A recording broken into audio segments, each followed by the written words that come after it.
Hey guys, in this video, I will show you how to fix Phantom Wallet fail to authenticate. Alright, let's begin. First, check if your Phantom Wallet app is up to date.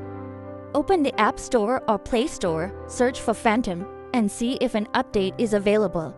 If it says Update, install the latest version, as this can resolve authentication issues.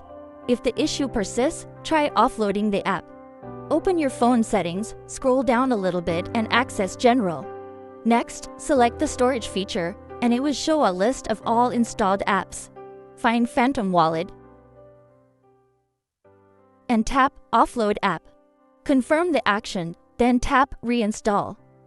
This process verifies the integrity of the app's files and can fix authentication errors.